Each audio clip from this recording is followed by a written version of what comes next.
No, I'm sorry. Over here, please. Yes. Hello, my name is Russell Mokhyber. I have a question for Professor Lewis. The British press reported in 1997 that your views on the killing of 1 million Armenians by the Turks in 1915 did not amount to genocide, that your view was it was not genocide. And this report in the Independent of London says that a French court fined you $1 in damages after you said that there was no Armenian, £1, I'm sorry, after you said there was no Armenian genocide. And this triggered obviously a debate in Israel where, according to this article. Can you ask your question, please? We're running out of time. The question is, sir, have your views changed on this, whether the killing of 1 million Armenians amounts to genocide, and your views on the court judgment?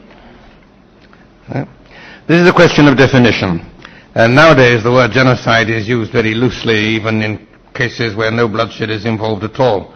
And I can understand the annoyance of those who find it refused. But in this particular case, the point that was being made was that the massacre of the Armenians in the Ottoman Empire was the same as what happened to the Jews in Nazi Germany. And that is a downright falsehood. What happened to the Armenians was the result of a massive Armenian armed rebellion against the Turks, which began even before war broke out and continued on a larger scale. Great numbers of Armenians, including members of the armed forces, deserted, crossed the frontier, and joined the Russian forces invading Turkey.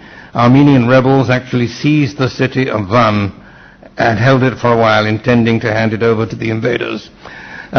There was guerrilla warfare all over Anatolia. I mean, this was what we nowadays call a national liberation movement of the Armenians against Turkey. And the Turks certainly resorted to very ferocious methods in repelling it. There is clear evidence of a decision by the Turkish government to deport the Armenian population from the sensitive areas, which meant virtually the whole of Anatolia, not including the Arab provinces, which were then still part of the Ottoman Empire. There is no evidence of a decision to massacre. On the contrary, there is considerable evidence of attempts to prevent it, which were not very successful. Yes, there were tremendous massacres. The numbers are very uncertain, but 1 million may well be likely. The massacres were carried out by irregulars, by local villagers responding to what had been done to them, and in a number of other ways.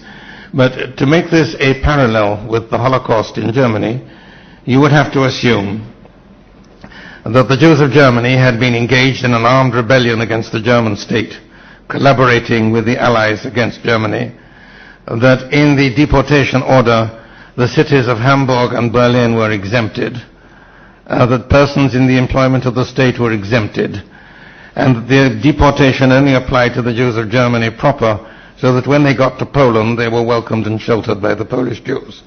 This seems to me a rather absurd parallel. Okay, I'm going to go over here.